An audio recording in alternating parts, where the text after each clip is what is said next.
नमस्कार प्यारे साथियों, विश्व गुरु एकेडमी में आप सभी दोस्तों का बहुत बहुत स्वागत है। और दोस्तों, ये है 7th क्लास की भूगोल की एनसीईआरटी का 7वां चैप्टर, जो कि है मानवीय पर्यावरण, जिसमें कि हमें क्या क्या पढ़ना है। बस्तियाँ, परिवहन एवं संचार। ठीक है, तो इसके पहले के जितने भी चैप्टर हैं वो सब हम लोगों ने कंप्लीट कर लिए थे। उनकी प्लेलिस्ट नीचे दी गई है। 6 क्लास की ज्योग्राफी की एनसीईआरटी, 7th क्लास की, और उसके सारे चैप्टर्स वो देख सकते हो आप। हिस्ट्री के जो चैप्टर हैं उनको भी हम लोग कंप्लीट कर रहे हैं, कंप्लीट बहुत सारे कर दिए हैं, उनको भी आप देख सकते हो। डिस्क्रिप्शन में आपको लिंक मिल जाएगी। ठीक है, तो चलिए शुरू करते हैं। और आगे बढ़ने से पहले आपको बता दें कि आप एक रफ़ कॉपी लेकर बैठिए, रफ़ कॉपी और पेन, ताकि यहाँ पर जो कोई भी इंपॉर्टेंट चीज़ आपको लगे उसको आप नोट डाउन करते रहिए खुद से। और मैं भी आपको बताऊँगा, अगर वो चीज़ आपको नहीं पता है तो आप उसको नोट कर लीजिए। ठीक है, और बाद में उसको फेयर कॉपी पर लिख सकते हैं। तो दोस्तों, इस चैप्टर में हम लोगों को क्या देखना है। एक तो मानवीय पर्यावरण से संबंधित है, जिसमें कि बस्तियाँ, परिवहन एवं संचार, 3 चीज़ों के बारे में मुख्यतः देखना है। तो छोटा सा चैप्टर है और देखते हैं। तो अध्याय 1 में आप पढ़ चुके हैं कि प्रारंभिक मानव भोजन, वस्त्र एवं आवास के लिए पूर्ण रूप से प्रकृति पर निर्भर था। ये तो हम लोगों ने इतिहास की एनसीईआरटी में भी पढ़ा था, जबकि ये भूगोल की एनसीईआरटी पढ़ रहे हैं। तो प्रारंभिक मानव, तो आप जानते हो कि रोटी, कपड़ा और मकान, भोजन, वस्त्र और आवास, 3 मूलभूत आवश्यकताएं होती हैं मनुष्य की। इन तीनों ही आवश्यकताओं के लिए पूरी तरीके से, यहाँ पे लिखा हुआ है, पूर्ण रूप से प्रकृति पर निर्भर था। ठीक है, गुफाओं में रहता था, फल खाता था और फल की छाल वगैरह ये सब पहनता था। मतलब जो प्रारंभिक मानव था। वर्तमान में हम सब लोग तो आधुनिक मानव हैं, बहुत सारी चीज़ें हम लोगों ने अर्जित कर ली अपने ज्ञान से, अपने पुरुषार्थ से। ठीक है, लेकिन क्या हुआ आगे, लेकिन समय के साथ उसने, यानी मनुष्य ने, नए कौशल विकसित करके, कौशल यानी स्किल विकसित करके खाद्य पदार्थों का उत्पादन, घर बनाने, यातायात एवं संचार के बेहतर साधनों का विकास किया। इस प्रकार उसने अपने आवास के वातावरण को अपने अनुकूल बनाया। ठीक है, आज तो हमने इतना अनुकूल बना लिया है कि यहाँ तक कि हम पहुँच गए विज्ञान की मदद से, कि जब सर्दी होती है तो हम हीटर जला लेते हैं, ऑन कर लेते हैं, और गर्मी होती है तो एसी चला लेते हैं। हालांकि ये प्रकृति के लिए उतना सही नहीं है, लेकिन फिर भी हमने कुछ चीज़ें जो हैं उन पर नियंत्रण कर लिया है, पूरी तरीके से प्रकृति पर निर्भर नहीं है। ठीक है, अब यहाँ पे लिखा हुआ है कि क्या आप जानते हैं बसाव स्थान के बारे में। तो बसाव स्थान क्या होते हैं कि वे स्थान जहाँ भवन अथवा बस्तियाँ विकसित होती हैं उसे बसाव स्थान कहते हैं। बसाव स्थान यानी कोई ऐसी जगह जहाँ बसाया जा सके, बसा जा सके। ठीक है, यानी घर बसाया जा सके। तो बसाव स्थान क्या होते हैं, वे स्थान जहाँ भवन अथवा बस्तियाँ विकसित होती हैं उसे बसाव स्थान कहते हैं। अब ये आदर्श बसाव स्थान के लिए क्या आदर्श बसाव स्थान के लिए चयन के लिए प्राकृतिक दशाएं क्या क्या होनी चाहिए। मतलब ऐसी किसी जगह अगर किसी को घर बसाना हो तो उसके लिए मुख्य चीज़ें कौन कौन सी होनी चाहिए। एक तो अनुकूल जलवायु होनी चाहिए वहाँ की, जल की उपलब्धता होनी चाहिए, पानी के बिना तो जीवन ही संभव नहीं है, तो पानी होना चाहिए पर्याप्त मात्रा में। तीसरा, उपयुक्त भूमि होनी चाहिए, और चौथा, उपजाऊ मिट्टी होनी चाहिए, ताकि फसलें उगाई जा सकें और अन्न की उपज हो सके। ठीक है, और आपने देखा होगा कि गंगा की जो मैदानी क्षेत्र है ये बहुत ही घना बसा हुआ है। क्यों? क्योंकि उपजाऊ मैदान है, यहाँ पर फसल बहुत अच्छी उपजती है, और गंगा का जल तो है ही, उससे खेती जो है होती है, सिंचाई के लिए भी काम में आता है। एक एग्जाम्पल के तौर पर मैंने आपको बताया ये। तो आगे बढ़ते हैं। अब है बस्तियाँ। तो बस्तियाँ क्या होती हैं, जो यहाँ पर हाईलाइटेड शब्द हैं उनको ज़रा ध्यान से देखिए। बस्तियाँ, बस्तियाँ क्या होती हैं, वे स्थान जहाँ लोग अपने लिए घर बनाते हैं, बस्तियाँ कहलाती हैं। प्रारंभिक मनुष्य वृक्षों एवं गुफाओं में निवास करते थे। जब उन्होंने फसलें उगाना आरंभ किया तो उनके लिए एक जगह स्थायी घर बनाना आवश्यक हो गया। पहले क्या होता था, मनुष्य एक जगह रहता था, फल खाता था और दूसरी जगह चला जाता था, या फिर स्थानांतरित कृषि खेती करता था। लेकिन जब उसने फसलें उगाना आरंभ किया, तो अब उगाना है फसलें, तो उसमें कुछ समय लगेगा, 2-4 महीने लगेंगे, तो उसको देख रेख करनी पड़ेगी उसकी। तो क्या हुआ, उसको स्थायी घर बनाना शुरू कर दिया उसने। बस्तियों का विकास नदी घाटियों के निकट हुआ। ठीक है, अब देखा, आपने देखा सुना, इतिहास में भी पढ़ा होगा, जैसे सिंधु घाटी सभ्यता, जितनी भी दुनिया की सभ्यताएं हैं वो सब नदियों के किनारे विकसित हुई हैं। क्यों नदियों के किनारे क्यों विकसित हुई हैं? क्योंकि बहुत सारे उसके कारण हैं। एक तो पानी मिल जाता था उनको पीने के लिए भी, फसल उगाने के लिए भी। तीसरा, यातायात के लिए भी, जल में अपनी नौका डाल के, नाव डाल के और कहीं भी आ जा सकते थे। तो नदियों के किनारे विकसित हुए जितने भी सभ्यताएं हैं प्राचीन। ठीक है। तो बस्तियों का विकास नदी घाटियों के निकट हुआ क्योंकि वहाँ पर्याप्त मात्रा में जल उपलब्ध था एवं भूमि उपजाऊ थी। व्यापार, वाणिज्य एवं विनिर्माण के विकास के साथ ही मानव बस्तियाँ बड़ी होती गईं, यानी लोग धीरे धीरे वहाँ पर बसते गए तो बस्तियाँ बड़ी हो गईं। पहले थोड़े से लोग आकर वहाँ पर बसे, फिर बहुत ज़्यादा लोग इकट्ठे हो गए। नदी घाटी के निकट बस्ती पनपने लगी एवं सभ्यता का विकास हुआ। क्या आपको सिंधु, टिग्रिस, नील एवं वांगी नदी के किनारे विकसित हुई सभ्यताओं के नाम याद हैं? जी बिल्कुल याद हैं। सिंधु नदी के किनारे सिंधु घाटी सभ्यता कह सकते हो, हड़प्पा सभ्यता भी कह सकते हो। नील नदी के किनारे मिस्र की सभ्यता कह सकते हो आप, जो विकसित हुई। ठीक है, आगे बढ़ते हैं। अब यहाँ पर दिया गया है बस्तियाँ एक तो स्थायी भी हो सकती हैं या फिर अस्थायी भी हो सकती हैं। ठीक है, ऐसा कोई ज़रूरी नहीं कि बस्तियाँ स्थायी ही हों, स्थायी हो सकती हैं या फिर अस्थायी भी हो सकती हैं। जो बस्तियाँ कुछ समय के लिए बनाई जाती हैं उन्हें अस्थायी बस्तियाँ कहते हैं, यानी थोड़े समय के लिए वहाँ पर रहे। और क्या हुआ, जैसे मान लो आपने देखा होगा कि बरसात के समय में बहुत सारे ऐसे क्षेत्र हैं, ऐसे इलाके हैं जहाँ पर बरसात के समय बाढ़ आ जाती है, तो क्या होता है वहाँ के लोग शिफ्ट हो जाते हैं दूसरी जगह जब तक बाढ़ रहती है। जब बाढ़ चली जाती है तो आकर फिर से वहाँ पर रहने लगते हैं। तो ऐसी जगहों को, ऐसे उनको बस्तियों को क्या कहते हैं? अस्थायी बस्तियाँ कहते हैं। या फिर पहाड़ी इलाकों में भी ऐसा होता है, जब बर्फ़ पड़ने लगती है ऊपर तो लोग आकर नीचे रहने लगते हैं और बाद में फिर ऊपर चले जाते हैं पहाड़ों पर। ठीक है, तो ये स्थायी और अस्थायी बस्तियाँ हो गई। अब है घने जंगलों, गर्म एवं ठंडे रेगिस्तानों तथा पर्वतों के निवासी अक्सर अस्थायी बस्तियों में रहते हैं। कौन कौन लोग? जहाँ पर घने जंगल हैं, गर्म एवं ठंडे रेगिस्तान हैं तथा पर्वतों के निवासी अक्सर अस्थायी बस्तियों में रहते हैं। वे आखेट, आखेट यानी शिकार करना। ठीक है, कुछ शब्द ऐसे हैं जिनको अगर आपको मतलब नहीं पता है तो उनको आप नोट कर सकते हो। आखेट का मतलब होता है शिकार करना। संग्रहण मतलब चीज़ों को इकट्ठा करना। आखेट, संग्रहण, स्थानांतरी कृषि, स्थानांतरी कृषि एवं ऋतु प्रवास करते हैं। कौन लोग? जो अस्थायी बस्तियाँ होती हैं। तो क्या करते हैं अस्थायी बस्तियों के लोग? एक तो शिकार करते हैं, चीज़ों को इकट्ठा कर लेते हैं, जैसे फल वगैरह है इकट्ठा कर लिया, 2-3 महीने के लिए कुछ चीज़ें ऐसी हैं इकट्ठा कर लिया। स्थानांतरी कृषि करते हैं। स्थानांतरी कृषि का मतलब ये होता है कि एक जगह उन्होंने खेती की और फिर क्या हुआ कि उसकी फसल काट ली और वो जो है उस ज़मीन को छोड़ दिया, फिर जाकर कहीं दूसरी जगह जाकर उन्होंने फसल बोई। ठीक है, उसको भी यूज कर लिया, फिर जाके तीसरी जगह, तो उसको कहते हैं स्थानांतरित, मतलब स्थान बदलने की खेती। ठीक है, वो करते हैं कौन लोग? अस्थायी बस्तियों के लोग। एवं ऋतु प्रवास करते हैं। ऋतु प्रवास का मतलब ये होता है कि जब जब मौसम बदलता है वैसे वैसे वो जो है एक जगह से दूसरी जगह जाते हैं। अभी नीचे हम आपको बताएंगे, एक डेफिनेशन मिलेगी कि ऋतु प्रवास की क्या होती है। ठीक है, यद्यपि अधिकांश बस्तियाँ आज स्थायी बस्तियाँ हैं, ज़्यादातर बस्तियाँ तो आप जानते हैं कि स्थायी ही हैं, सब जगह जहाँ पे रह रहे हैं वहीं रह रहे हैं। इन बस्तियों में लोग रहने के लिए घर बनाते हैं। अब देखो एक मानव बस्ती का यहाँ चित्र दिया गया है, तो आगे बढ़ते हैं। यहाँ मैरी का जन्मदिन, ये उतना इम्पोर्टेंट नहीं है बिल्कुल भी। ये जो यहाँ पर दिया गया ये चीज़ है इम्पोर्टेंट, जो कि आप लिख सकते हो।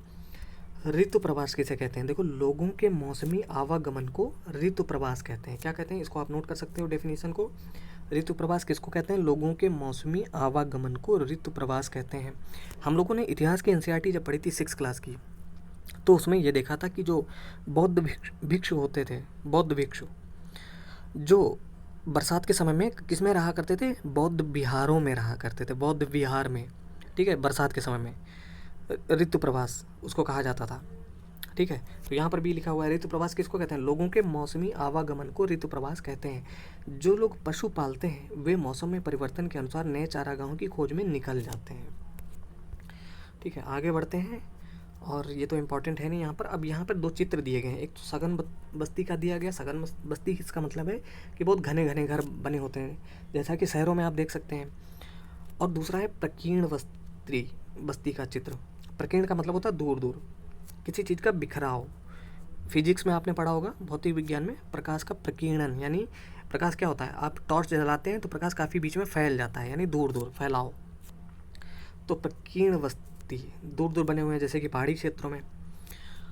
ठीक है, तो यहाँ पे लिखा हुआ है कि 2 विभिन्न चित्रण हमारे सामने आते हैं। एक तो ग्रामीण एवं शहरी बस्तियाँ।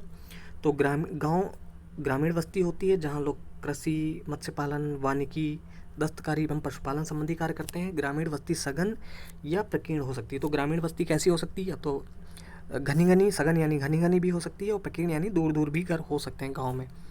सघन बस्तियों में घर पास पास होते हैं, जैसे कि शहरों में आप देखते हैं।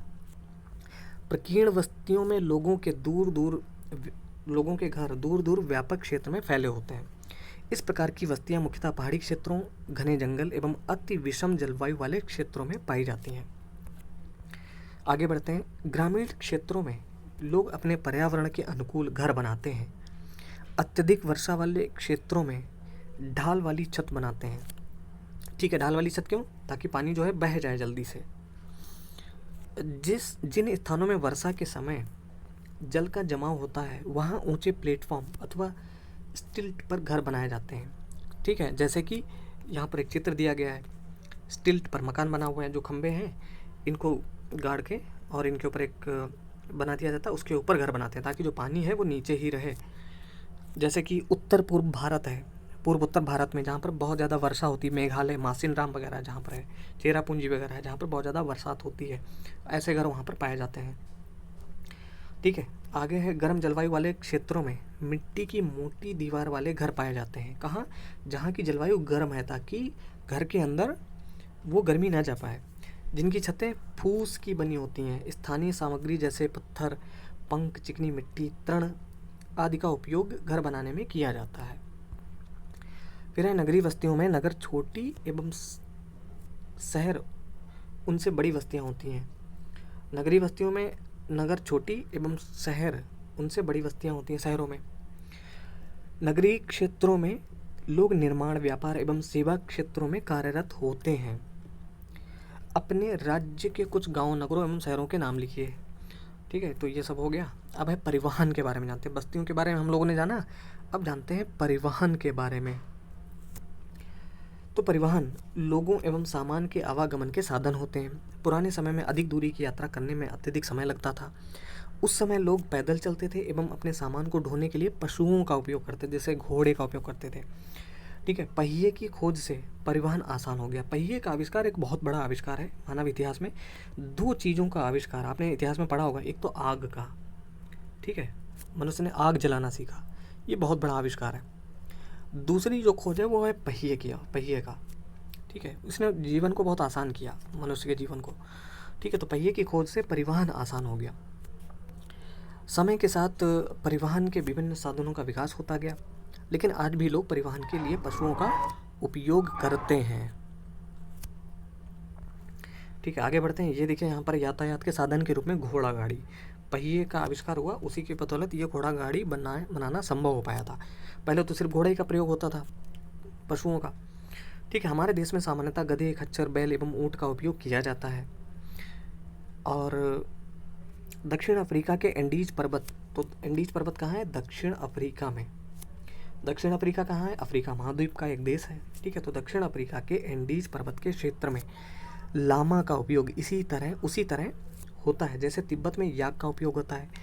प्रारंभ में अन्य देशों के व्यापारियों को भारत पहुंचने में, ठीक है, अभी हम मानचित्र आपको दिखाएंगे एक, उसमें ये चीज़ें डिस्कस करेंगे अभी इसी चैप्टर में। ठीक है, तो प्रारंभ में अन्य देशों के व्यापारियों को भारत पहुंचने में अनेक महीने लग जाते थे। वास्को डी गामा आया था, कब आया था? 1498 में भारत आया था समुद्री मार्ग से। ठीक है, महीनों लग जाते थे, 6-6, 7-7, 8-8 महीने लग जाते थे रास्ते में। वे समुद्री मार्ग से या थलीय यानी स्थल मार्ग से आते थे। हवाई यात्रा ने परिवहन को द्रुत बना दिया, यानी तीव्र, जल्दी बना दिया, जल्दी कर दिया, आसान कर दिया। आज भारत से यूरोप की यात्रा करने में केवल 6 से 8 घंटे का समय लगता है। इस प्रकार परिवहन, और देखिए यहाँ पे क्यों भारत से यूरोप की यात्रा करने में कितना का समय लगता है? 6 से 8 घंटे लगता है मात्र। और पहले कितना लगता था? 6 से 8 महीने लग जाता था। समुद्र से जो पानी के जहाज होते थे, जहाज क्या, वो बड़ी बड़ी नौकाएं होती थी, उन्हीं को जहाज कह सकते हो आप। कोई मोटर तो था नहीं, इंडस्ट्रियल रिवोल्यूशन, औद्योगिक क्रांति तो आई नहीं थी तब तक। ठीक है, तो 6-7-8 महीने लग जाते थे। और अब कितना, अब तो हवाई जहाज से आप जा सकते हो, एरोप्लेन से 6 से 8 घंटे में यूरोप। तो इस प्रकार परिवहन के आधुनिक साधन समय एवं ऊर्जा की बचत करते हैं। सबसे ज़्यादा तो समय की बचत करते हैं। ठीक है, अब यहाँ पर है, क्या आप जानते हैं भारत के अनेक राष्ट्रीय एवं राज्य राजमार्ग हैं। भारत में एक्सप्रेस वे का निर्माण नवीनतम है। स्वर्ण चतुर्भुजीय महामार्ग, जो कि कहाँ से किसको किसको जोड़ता है? दिल्ली, मुंबई, चेन्नई और कोलकाता को जोड़ता है। तो स्वर्णिम चतुर्भुज किसको किसको जोड़ता है? भारत के 4 महानगरों को, जो कि हैं दिल्ली, मुंबई, चेन्नई और कोलकाता। तो इसको आप नोट कर सकते हो। स्वर्ण चतुर्भुज जो है या स्वर्णिम चतुर्भुज किसको किसको जोड़ता है? दिल्ली, मुंबई, चेन्नई और कोलकाता। अब परिवहन के 4 मुख्य साधन, ये पूछा जा सकता है, पूछा मतलब ये पूछा जा सकता है कौन से परिवहन के साधन हैं या कौन से नहीं हैं। तो 4 मुख्य साधन कौन कौन से परिवहन के, परिवहन यानी आवागमन के। तो सड़क मार्ग है, सड़क मार्ग से आया जाया जा सकता है। दूसरा है रेल मार्ग, तीसरा है जल मार्ग एवं चौथा है वायु मार्ग। 4 प्रकार के साधन होते हैं परिवहन के। कौन कौन से होते हैं? सड़क मार्ग, रेल मार्ग, जल मार्ग एवं वायु मार्ग। ठीक है, तो चलिए सड़क मार्ग के बारे में जानते हैं। कम दूरी यातायात के सबसे अधिक उपयोग किए जाने वाले मार्ग सड़क मार्ग हैं। जो थोड़ी दूरियां होती हैं, कुछ 100 किलोमीटर या कुछ किलोमीटर, उनको सड़क मार्ग से पूरा कर लिया जाता है। सड़कें पक्की एवं कच्ची हो सकती हैं। मैदानी क्षेत्रों में सड़कों का घना जाल बिछा है। मरुस्थलों, वनों एवं ऊंचे पर्वत जैसे स्थानों पर भी सड़कें बनी हुई हैं। हिमालय पर्वत पर मनाली, देखिए इंपॉर्टेंट पॉइंट है, इसको नोट कर सकते हो। हिमालय पर्वत पर मनाली लेह राजमार्ग, कौन सा राजमार्ग? मनाली लेह राजमार्ग विश्व के सबसे ऊंचे सड़क मार्गों में से एक है। इसको आप नोट कर सकते हो कि हिमालय पर्वत पर मनाली लेह राजमार्ग विश्व के सबसे ऊंचे सड़क मार्गों में से एक है। भूमिगत सड़कों को भूमिगत मार्ग, भूमिगत यानी अंडरग्राउंड, भूमिगत सड़कों को भूमिगत मार्ग यानी सब वे कहते हैं। क्या कहते हैं? इसको भी नोट कर लीजिए, क्या कहते हैं? सब वे कहते हैं। फ्लाईओवर उत्थित संरचनाओं के ऊपर बनाए जाते हैं। तो फ्लाईओवर तो आपने जानते ही हैं आप लोग। तो पक्की सड़क, कच्ची सड़क, यहाँ चित्र दिए गए हैं। अब इसके बारे में जानते हैं रेल मार्ग। और यहाँ पे लिखा हुआ है, क्या आप जानते हैं? जाइनिंग से लासा, लासा कहाँ है? तिब्बत में, के बीच चलने वाली रेलगाड़ी समुद्र तल से 4000 मीटर की ऊंचाई पर चलती है। ठीक है, काफ़ी ऊंचाई पर चलती है। 4000 मीटर यानी 4 किलोमीटर ऊंचाई पर चलती है समुद्र तल से, पर्वत पर कह सकते हो आप, पहाड़ी क्षेत्र में, जिसका सबसे ऊंचा बिंदु समुद्र तल से 5072 मीटर है। ओके, तो इतनी ऊंचाई पर रेलगाड़ी चलती है। तो रेल मार्ग के बारे में जानते हैं। रेल मार्ग के द्वारा तीव्रता से एवं कम खर्च में लोगों का आवागमन एवं भारी सामान को ढोने का कार्य किया जाता है। तो सवारी गाड़ियाँ भी होती हैं और मालगाड़ी भी होती हैं। वाष्प के इंजन की खोज एवं औद्योगिक क्रांति ने रेल परिवहन के तीव्र विकास में सहायता प्रदान की। डीजल एवं विद्युत इंजनों ने व्यापक रूप से वाष्प के इंजनों का स्थान ले लिया। यानी पहले कौन से इंजन बने थे? भाप के इंजन बने थे, यानी वाष्प के इंजन बने थे। किसने बनाया था? जेम्स बॉट साहब ने बनाया था, जेम्स बॉट ने बनाया था। सुपरफास्ट रेलगाड़ियों से परिवहन की गति और तीव्र हो गई है। मैदानी भागों में रेल मार्गों का जाल व्यापक रूप से फैला है। उन्नत प्रौद्योगिकी कौशल से दुर्गम पहाड़ी क्षेत्रों में भी रेल मार्ग बनाना संभव हो गया है। किसकी वजह से? उन्नत प्रौद्योगिकी यानी एडवांस टेक्नोलॉजी स्किल की मदद से पहाड़ी क्षेत्रों में भी रेल मार्ग बनाना संभव हो गया, लेकिन इनकी संख्या काफ़ी कम है। भारतीय रेल मार्गों का जाल भली भांति विकसित है। यह एशिया में सबसे बड़ा है। ठीक है, देखिए जाल सबसे बड़ा है, ये चीज़ आपको ध्यान रखनी है। तो भारतीय रेल मार्गों का जाल भली भांति विकसित है, यह एशिया में सबसे बड़ा है। क्या है? जाल, जो भारतीय रेल मार्गों का है वो। चलिए, क्या आप जानते हैं ट्रांस साइबेरियन रेल मार्ग विश्व में सबसे लंबा रेल मार्ग है। ये यहाँ पर बात की जा रही है रेल मार्ग की, और ऊपर हमने क्या देखा? रेलवे का जाल, जो कि एशिया में भारत में सबसे बड़ा है। ठीक है, वो चीज़ अभी देखी थी, लेकिन यहाँ पर रेल मार्ग कहा गई, इसको आप नोट कर सकते हो। कौन सा? जिसको क्या बोलते हैं? ट्रांस साइबेरियन रेल मार्ग विश्व में सबसे लंबा रेल मार्ग है, जो पश्चिमी रूस में, बहुत इंपॉर्टेंट है, ये पूरी लाइन को यहाँ से यहाँ तक नोट कर सकते हो। ट्रांस साइबेरियन रेल मार्ग विश्व में सबसे लंबा रेल मार्ग है, जो पश्चिमी रूस में सेंट पीटर्सबर्ग से प्रशांत महासागरीय तट पर स्थित व्लादिवोस्तोक तक जाता है। इसको नोट कर लीजिए, कहाँ से कहाँ तक जाता है? सेंट पीटर्सबर्ग से व्लादिवोस्तोक तक ट्रांस साइबेरियन रेल मार्ग है, जो कि विश्व का सबसे लंबा रेल मार्ग है। लगभग 9000 किलोमीटर से ज़्यादा है थोड़ा। ठीक है, 9000 किलोमीटर। ठीक है भैया, ये देखिए मैप भी दिया गया है। ये है रसिया, पूरा विश्व का सबसे बड़ा जो देश है वो है रूस। कौन कौन से 7 बड़े देश हैं विश्व के? हम लोगों ने पढ़े थे, या आगे जो एनसीईआरटी है उनमें पढ़ेंगे। सबसे बड़ा देश है रूस, उसके बाद है कनाडा, फिर है चीन और यूएसए, फिर है ब्राज़ील, और फिर है ऑस्ट्रेलिया, और फिर है हमारा प्यारा भारत। तो भारत 7वां बड़ा देश है दुनिया का, सबसे बड़ा है रूस, जो कि ये यहाँ पर दिया गया है। क्षेत्रफल की बात कर रहे हैं भैया, जनसंख्या में तो भारत जो है दूसरे नंबर पर है, पहले नंबर पर चाइना है। ठीक है। तो ये है ट्रांस साइबेरियन रेल मार्ग, जो कि रूस के पश्चिमी क्षेत्र जो कि है सेंट पीटर्सबर्ग यहाँ पर है।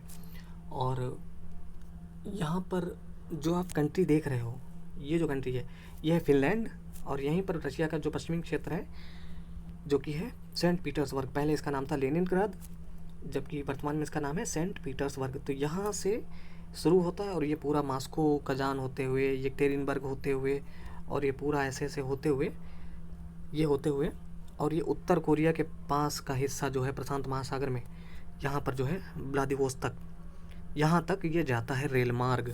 ठीक है, तो काफ़ी बड़ा है। यहाँ पर जो ये देख रहे हो आप, जो है ये पैमाना दिया गया है, 3 खाने बराबर 900 किलोमीटर। समझ गए हो, ये 3 डॉटेड हैं बराबर 900 किलोमीटर। पूरा जो रेल मार्ग है ये तो करीब 9000, अगर गूगल करोगे तो 9300 किलोमीटर करीब करीब है। बहुत बड़ा, मतलब दुनिया का सबसे बड़ा रेल मार्ग, जिसको कहते हैं ट्रांस साइबेरियन रेल मार्ग, ये नाम आप याद रखना। चलिए भैया आगे बढ़ते हैं। अब है जलमार्ग की बात करते हैं। आप पहले पढ़ चुके हैं कि प्रारंभिक समय में परिवहन के लिए जलमार्ग का उपयोग किया जाता था। अधिक दूरी में भारी एवं बड़े आकार वाले सामानों को ढोने के लिए जलमार्ग सबसे सस्ता साधन होता था। सस्ता क्यों होता था? ईंधन तो कुछ लगना नहीं है, जब इंजन वगैरह नहीं थे, इंजन होते भी थे तो भी थोड़ा सा ईंधन लगता था। ठीक है, तो ये मुख्यतः 2 प्रकार के होते हैं। कौन कौन से? अंतर्देशीय जलमार्ग एवं समुद्री मार्ग। एक तो होता है कि अंतर्देशीय जलमार्ग और दूसरा समुद्री मार्ग होता है। तो नाव व नदियों एवं झीलों का उपयोग अंतर्देशीय जलमार्ग के लिए होता है। कुछ महत्वपूर्ण अंतर्देशीय जलमार्ग हैं, जैसे गंगा ब्रह्मपुत्र नदी तंत्र, उत्तरी अमेरिका में ग्रेट लेक एवं अफ्रीका में नील नदी।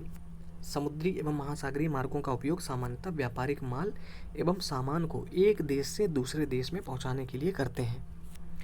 ये मार्ग पत्तनों से जुड़े होते हैं। पत्तनों यानी जहाँ मतलब बंदरगाह, उनसे जुड़े होते हैं। विश्व के कुछ महत्वपूर्ण पत्तन हैं, जैसे एशिया में सिंगापुर एवं मुंबई, उत्तरी अमेरिका में न्यूयॉर्क एवं लॉस एंजलिस, दक्षिण अमेरिका में रियो डी जेनेरियो, अफ्रीका में डरबन एवं केपटाउन, ऑस्ट्रेलिया में सिडनी, यूरोप में लंदन। ठीक है, क्या आप विश्व के कुछ और पत्तनों के नाम बता सकते हैं? तो और भी बहुत सारे हैं। यह है अंतर्देशीय जलमार्ग। ठीक है, उसका एक चित्र दिया गया है। अब यहाँ पर बात करते हैं वायुमार्ग के बारे में। तो वायुमार्ग 20वीं सदी के आरंभ में विकसित। 20वीं सदी का आरंभ कब हुआ भैया? 1901 को कह दिया जाएगा 20वीं सदी का आरंभ, और सन 2000 तक चलेगा, उसको कहा जाएगा 20वीं सदी। ये वीडियो जो मैं बना रहा हूँ 2020 में, इसको कहा जाएगा 21वीं सदी। तो सदी जब भी आए तो आप ध्यान में रखिए कहाँ से कहाँ तक की बात कही जा रही है। तो 20वीं सदी के आरंभ में विकसित यह परिवहन का सबसे तीव्र मार्ग है। कौन? वायुमार्ग। ईंधन की लागत अधिक होने के कारण यह सर्वाधिक महंगा साधन है। वायु यातायात खराब मौसम जैसे कोहरे एवं तूफान से प्रभावित होता है, यानी उस पर उसका प्रभाव नहीं पड़ता है। ठीक है, क्योंकि काफ़ी ऊंचाई पर उड़ता है। यह यातायात का अकेला साधन है जो सर्वाधिक दुर्गम एवं दुरूह स्थानों तक पहुंच सकता है, विशेष रूप से जहां सड़क एवं रेल मार्ग नहीं है। अब जैसे बहुत सारे पहाड़ हैं जहां तक ऊंचाई पर ना तो रेल जा सकती है वहां पर, और ना तो गाड़ियाँ जा सकती हैं, तो वहाँ पर हेलीकॉप्टर से जा सकते हो आप। तो हेलीकॉप्टर अगम्य स्थानों, अगम्य मतलब जहाँ गमन करना मुश्किल हो। ये देखिए कठिन शब्द कुछ ऐसे हैं हिंदी के जो एनसीईआरटी में मिलते हैं आपको। अगम्य मतलब जहाँ गमन न किया जा सके। तो हेलीकॉप्टर अगम्य स्थानों एवं संकटकालीन स्थितियों में लोगों को बचाने एवं भोजन, जल, कपड़े एवं दवाएं बांटने के लिए एक बहुत ही उपयोगी साधन है। ठीक है, तो उपयोगी साधन कैसे है? जैसे बहुत सारे द्वीप हैं समुद्र में, अंडमान निकोबार द्वीप समूह हो गया, तो उसके भी छोटे छोटे द्वीप हैं, तो उस पर लोग रहते हैं। अब मान लो कोई आपदा आ गई, मान लो सुनामी आ गई, तो क्या हुआ? वहाँ की बस्तियाँ उजड़ जाती हैं। अब उनको भोजन चाहिए, तो क्या हेलीकॉप्टर वगैरह के माध्यम से उनकी मदद की जा सकती है वहाँ। ठीक है, तो तो ये जो है इसके लिए उपयोगी साधन है। अब है कुछ महत्वपूर्ण हवाई पत्तन हैं, जैसे कि दिल्ली हो गया, एयरपोर्ट। हवाई पत्तन यानी एयरपोर्ट। दिल्ली में एक प्रमुख है IGI, इंदिरा गांधी इंटरनेशनल जो एयरपोर्ट है दिल्ली में। ठीक है, दिल्ली में है। फिर है मुंबई में, न्यूयॉर्क, लंदन, पेरिस, फ्रैंकफर्ट एवं काहिरा। तो ये विश्व स्तरीय जो हवाई पत्तन है उनके नाम है यहाँ पर। ओके, अब है संचार के बारे में बात करते हैं। तो हम लोगों ने बस्तियों के बारे में देखा, परिवहन के बारे में देखा, और अब है इसका लास्ट टॉपिक जो कि है संचार के माध्यम से, संचार के बारे में जानेंगे। तो संचार क्या होता है? इसको नोट कर सकते हो। संचार दूसरों के पास तक सूचना पहुंचाने की प्रक्रिया है, इसको नोट कर सकते हो आप। संचार क्या होता है? दूसरों के पास तक सूचना पहुंचाने की प्रक्रिया है, उसको क्या कहते हैं? संचार कहते हैं। तकनीकी विकास के साथ, यानी तकनीकी विकास के साथ मानव ने संचार के नए एवं तीव्र साधनों को विकसित कर लिया है। अब तो भैया हमारे हाथ में टेलीफोन है, तुरंत बात हो जाती है अपने दोस्त से। तो संचार के काफ़ी अच्छे माध्यम विकसित कर लिए हैं, इंटरनेट आ गया है। तो चित्र इसमें संचार तंत्र के विकास का वर्णन करता है, जो कि अभी हम देखेंगे। ओके, संचार के क्षेत्र में विकास से विश्व में सूचना क्रांति आई है। सूचना क्रांति आई है कैसे? आज तो हम लोग फेसबुक यूज़ कर रहे हैं, व्हाट्सएप यूज़ कर रहे हैं, तुरंत सूचना इधर से उधर हो जाती है। सूचना प्रदान करने के लिए, शिक्षा तथा मनोरंजन के लिए संचार के विभिन्न साधनों का उपयोग होता है। किसके लिए? सूचना प्रदान करने के लिए, शिक्षा तथा मनोरंजन के लिए संचार के विभिन्न साधनों का उपयोग होता है। समाचार पत्रों, रेडियो एवं टेलीविज़न के द्वारा हम बड़ी संख्या में लोगों के साथ संचार कर सकते हैं, यानी संपर्क कर सकते हैं। इसलिए इनको जनसंपर्क माध्यम भी कहते हैं। सैटेलाइट से संचार में तीव्रता आई है। जो उपग्रह हैं यानी सैटेलाइट हैं, वो सब जुड़े हुए हैं एक दूसरे से, इसीलिए तो हम इंटरनेट का उपयोग कर पाते हैं ना। तो इससे तीव्रता आई है, 1 सेकंड में आपका मैसेज पहुंच जाता है एक जगह से दूसरी जगह। तेल की खोज, वनों का सर्वेक्षण, भूमिगत जल, खनिज संपदा, मौसम पूर्वानुमान एवं आपदा पूर्व चेतावनी आदि में सैटेलाइट सहायक होते हैं। ठीक है, जो सैटेलाइट छोड़े जाते हैं तो ये क्या करते हैं? इंटरनेट से चीज़ों को सबको जोड़ के रखते हैं। तो जो कोई अगर मान लो डिजास्टर है, कोई आपदा है, उसकी चेतावनी तुरंत दी जा सकती है, मौसम के बारे में तुरंत बताया जा सकता है, ठीक है, सैटेलाइट के माध्यम से। तो उसके लिए ये सहायक होते हैं। अब हम इंटरनेट के माध्यम से इलेक्ट्रॉनिक मेल या ईमेल भेज सकते हैं। आज सेलुलर फ़ोन के द्वारा बेतार टेलीफोनिक यानी वायरलेस, बेतार का मतलब होता है वायरलेस, जिसमें तार ना हो, उसको कहते हैं बेतार। तो बेतार टेलीफोनिक संचार अत्यधिक लोकप्रिय हो चुका है। इंटरनेट के माध्यम से विश्व भर में केवल सूचना एवं परस्पर समीपता ही नहीं मिलती, अपितु इससे हमारा जीवन अधिक सुखमय भी बन गया है। तो सुखमय तो भैया बन ही गया इंटरनेट के माध्यम से। आज यूट्यूब पे आप यूट्यूब का आनंद ले रहे हो, फेसबुक चला रहे हो, सब कुछ, तो सुखमय आनंद तो बन ही गया है। अब हम घर बैठे ही रेल, हवाई जहाज़ एवं सिनेमा या होटल तक के लिए टिकट आरक्षित करवा सकते हैं। संपूर्ण विश्व में इस प्रकार लोगों के बीच, लोगों एवं सेवाओं तथा संस्थाओं के बीच तीव्र गति से आपसी संपर्क संभव होने के कारण आज हम एक बृहद विश्व समाज के रूप में विकसित हो रहे हैं। दोस्तों ये सब चीज़ें पढ़ते हैं, भले ही किसी एग्जाम में ना पूछी जाए, लेकिन एक चीज़ आप ध्यान से देखिए। बहुत सारे लोग कमेंट करते हैं कि सर आप ये तो रीडिंग कर रहे हो, पढ़ रहे हो, इसका मतलब क्या है? बहुत कुछ आपको सीखने को मिलता है। जब आप निबंध लिखते हो, आपको IAS का एग्ज़ाम, PCS के एग्ज़ाम्स में, दूसरे बहुत सारे एग्ज़ाम में ऐसे लिखने को होगा, किसी टॉपिक पर लिखने को कह दिया जाए, तो ये सारी चीज़ें बहुत सारी आप वहाँ लिख सकते हो, आप जो वर्तमान समय में दुनिया में हो रही हैं। अब जैसे विज्ञान से संबंधित कोई निबंध पूछा जाए तो ये सारी चीज़ें वहाँ पर लिख सकते हो कि आधुनिक दुनिया में हम कौन सी दुनिया में जी रहे हैं। ठीक है, विज्ञान ने हमारे जीवन में क्या क्या परिवर्तन लाए, सब लिख सकते हो आप। तो जो कि हम लोगों ने यहाँ पे देखा था कि संचार के तंत्र का वर्णन करता है, वो चित्र है ये। ठीक है, पहले क्या होता था, बहुत समय पहले जब ये सब टेक्नोलॉजी नहीं थी, तो एक आदमी दूसरे आदमी से कह देता था कि भैया हमारी खबर जो है पहुँचा के कह देना जाके वहाँ। तो एक आदमी से दूसरे आदमी को बोल कर चिट्ठी ले मतलब जाता था या संदेश लेकर जाता था। फिर क्या हुआ, धीरे धीरे दूसरा संचार का माध्यम यहाँ पे दिखाया गया, नगाड़े ढोल बजाते हुए सबको सूचित कर रहा है, ठीक है, कि खबर फैला रहा है चारों ओर। उसके बाद और थोड़ी एडवांस टेक्नोलॉजी आई, मतलब धीरे धीरे लोग, सभ्यता बढ़ी, लोग जागरूक हुए। क्या हुआ, यहाँ पर पोस्टमैन दिखाया गया कि एक चिट्ठी भेज सकते हैं आप। तो नए नए रूप आते गए। फिर क्या, अखबार के माध्यम से सारी जानकारी हमको मिल जाती हैं। ओके, और अब तो पूछो ही मत आप, अब तो लैपटॉप से लेकर, फ़ोन से लेकर सब कुछ है हमारे चारों तरफ, टेलीविज़न है, सब कुछ है। ठीक है, संचार के सारे माध्यम हमारे सामने मौजूद हैं, फैक्स कर सकते हो। और उपग्रह ये देखिए यहाँ पे दिया गया है। ओके, चलिए आगे बढ़ते हैं। अब यहाँ पर जो चित्र दिया गया है ये टेढ़ा है, इसको हम आपको अलग तरीके से दिखाते हैं, जो कि है विश्व प्रमुख समुद्र एवं हवाई पत्तन। तो इस चित्र को हमने सीधा सीधा कर लिया है, जो कि है विश्व प्रमुख समुद्र एवं हवाई पत्तन। तो यहाँ पर जो रेड कलर की जो लाइंस हैं, ये सब हैं वायुमार्ग, यहाँ लिखा हुआ है। तो ये सब वायुमार्ग हैं, जितनी भी रेड लाइंस आप देख रहे हो, और जो डॉटेड लाइंस हैं, जैसे ये सब देख रहे हो आप, ये सब चीज़ें, तो ये सब क्या है, जलमार्ग हैं। तो ये विश्व के प्रमुख शहरों या प्रमुख देशों को जोड़ते हुए दिखाया गया है। ठीक है, इतने ही नहीं और भी ज़्यादा हैं, लेकिन बस ये विश्व के प्रमुख देशों और शहरों का दिखाया गया है यहाँ पर। अब जैसे ये है हमारा प्यारा भारत, और यहाँ से दिल्ली से मान लो किसी को मॉरिशस जाना है, ठीक है, तो दिल्ली से मुंबई आए, मुंबई से फ़्लाइट पकड़ी सीधे मॉरिशस। ठीक है, तो ऐसे ये जो हवाई मार्ग हैं ये सब जुड़े हुए हैं। और एक इम्पॉर्टेंट बात आपको बता दें, जब भी हम किसी जो फ़्लाइट होती है हमारी किसी देश के ऊपर से जाती है, तो हमें उस कंट्री से अनुमति लेनी पड़ती है। ये यहाँ पे लिखा नहीं, लेकिन आपको बता रहे हैं कि अगर मान लो हमारी फ़्लाइट जा रही है किसी कंट्री के ऊपर से, तो उन सारे कंट्री से हमको अनुमति लेनी पड़ती है। और ज़्यादातर कंट्री चाहे अनुमति दे ही देते हैं, क्योंकि उनको भी अपनी फ़्लाइट्स ले जानी पड़ती है। कुछ कंट्रीज़ होती हैं जो नहीं देती, जिनके बीच में आपसी मनमुटाव रहता है, वो नहीं भी देते हैं।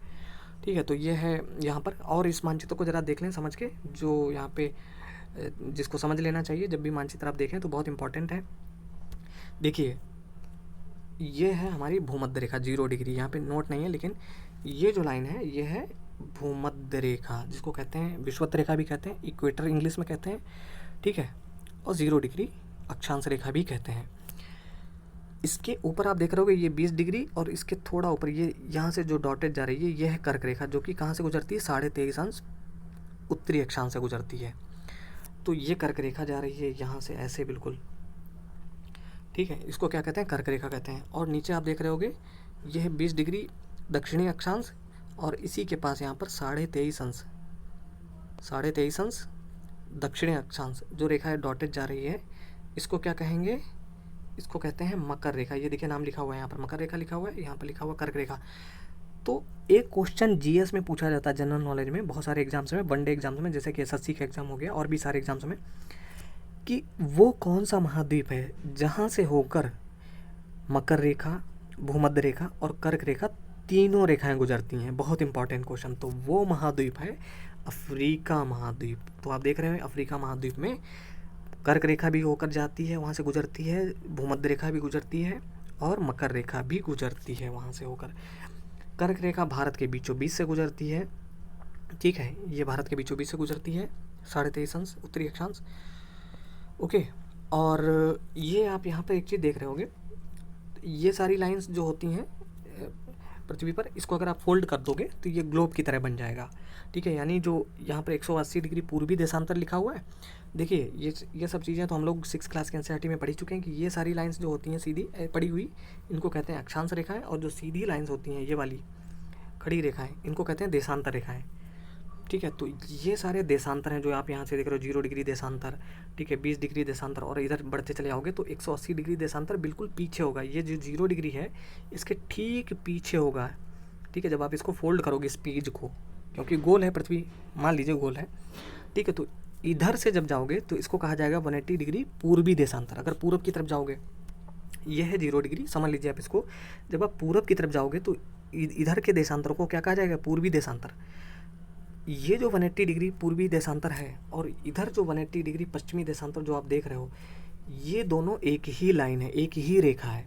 तो फिर अलग अलग पूर्वी पश्चिमी क्यों लिखा गया है, ये सिर्फ समझने के लिए लिखा गया है कि अगर आप पूरब से जा रहे हैं तो इसको कहा जाएगा 180 डिग्री पूर्वी देशांतर, इधर से अगर पश्चिम को जा रहे हैं तो इसको कहा जाएगा 180 डिग्री पश्चिमी देशांतर। जबकि हैं ये दोनों एक ही रेखा, और कहाँ है, ये जो 0 डिग्री है इसके ठीक अपोजिट में है, दूसरी तरफ। ओके, तो ये सब चीज़ें देख लेनी चाहिए। और क्या देख सकते हो, महासागर देख सकते हो आप। ये जो प्रशांत महासागर है और ये जो प्रशांत महासागर है, ये बिल्कुल एक ही है। जब आप इसको फोल्ड करोगे पूरा गोल, मतलब चारों तरफ से, तो ये जो जुड़ जाएगा।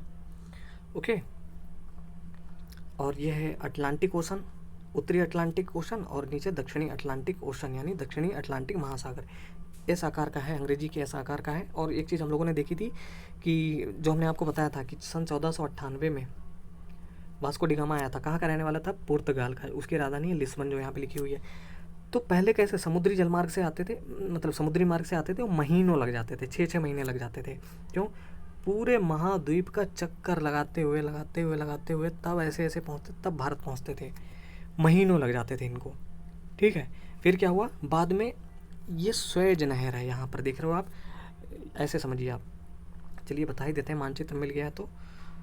ये यहाँ पर जो है, ये देखिए यहाँ पर पुर्तगाल है, ये है लंदन। जब भारत जो है अंग्रेज़ों का उपनिवेश था, ब्रिटिशर्स का, यानी अंग्रेज़ जब यहाँ पर राज कर रहे थे भारत में, तो क्या था, पहले तो अंग्रेज़ लोग भी सब यहाँ से पूरा घूम के आते थे, केप ऑफ गुड होप का चक्कर लगाते, जो अफ्रीका का निचला हिस्सा है, ऐसे आते थे।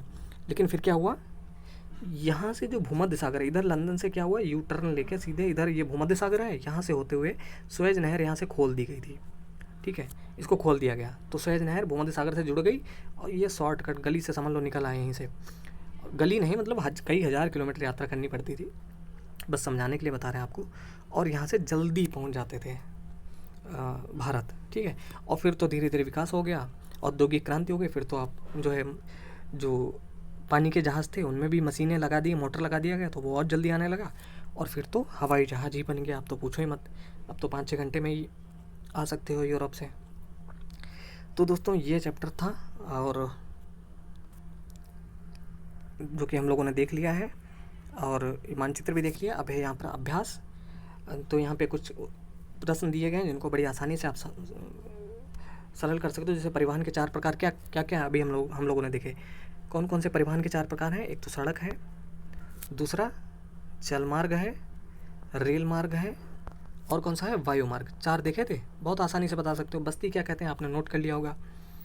ठीक है, ग्रामीण लोगों के क्रियाकलाप क्या हैं? कृषि हम लोगों ने देखा था, मत्स्य पालन देखा था, तो ये सब देखा था, आपने देखा होगा। रेल मार्ग के किन्हीं 2 गुणों के बारे में बताइए।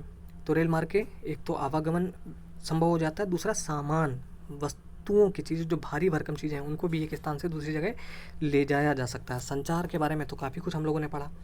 संचार से जानकारी एक जगह से दूसरी जगह बहुत कम समय में भेजी जा सकती है वर्तमान समय में, तो सैटेलाइट के माध्यम से हम लोग कर सकते हैं उसका। ठीक है, जनसंपर्क माध्यम क्या है? जनसंपर्क माध्यम बहुत सारे हैं, जैसे टेलीफोन हो गया जिसको बेतार का तार कहते हैं, और टेलीविज़न हो गया, समाचार पत्र हो गए, पुस्तकें भी हो गई यहाँ तक कि, ठीक है, पत्र भी हो गए। तो अब ये सही गलत है, इनको भी कर सकते हो। इनमें से कौन संचार का साधन नहीं है? टेलीफोन तो है संचार का माध्यम, पुस्तक भी है, मेज नहीं है। ठीक है, तो यही पूछा कि कौन संचार का माध्यम नहीं है, तो मेज नहीं है। इनमें से कौन सड़क का भूमिगत निर्माण है? सबवे हम लोगों ने पढ़ा था। ठीक है, किसी द्वीप पर पहुंचने के लिए निम्न में से कौन सा यातायात का साधन उपयुक्त है? अब द्वीप पर जो होता है, समुद्र में होते हैं, वहाँ पर सड़क तो जा नहीं सकती है, रेलगाड़ी जा नहीं सकती, कार जा नहीं सकती, जहाज़ जा सकता है। यातायात का कौन सा साधन पर्यावरण को प्रदूषित नहीं करता है? बस प्रदूषित करती है, धुआं निकलता है, हवाई जहाज भी करता है, धुआं निकलता है, साइकिल नहीं कर सकती है। ठीक है, और जब मुझे याद आ गया, जब साइकिल यहाँ पे लिखा हुआ है, जब मैं BHU में पढ़ता था, बनारस हिंदू विश्वविद्यालय, बनारस हिंदू यूनिवर्सिटी, वहाँ से मैं साइंस ग्रेजुएट हूँ, और हमारे यहाँ एक रूल था हॉस्टल्स में कि कोई भी बाइक नहीं रख सकता था, सबको अगर रखनी है तो साइकिल रख सकते हो। ठीक है, तो ये बात मुझे याद आ गई कि जो है इसी वजह से किया गया, पर्यावरण को प्रदूषित ना हो पाए। तो हमारा कैंपस काफ़ी ग्रीन है। अगर कुछ लोग यहाँ पर अगर BHU से जुड़े होंगे तो उनको पता होगा, बहुत सारे विश्वविद्यालय में ऐसा नियम होता है। ठीक है, अब इन सब चीज़ों को आप सॉल्व कर सकते हो, बहुत आसान है। तो दोस्तों ये चैप्टर कैसा रहा आप हमें ज़रूर बताएं। अगर अच्छा लगा हो तो लाइक कर दें, और प्लीज़ इसको शेयर ज़रूर करें जिन लोगों को इसकी ज़रूरत है उन तक। और मिलते हैं अगली वीडियो में, तब तक के लिए नमस्कार, जय हिंद।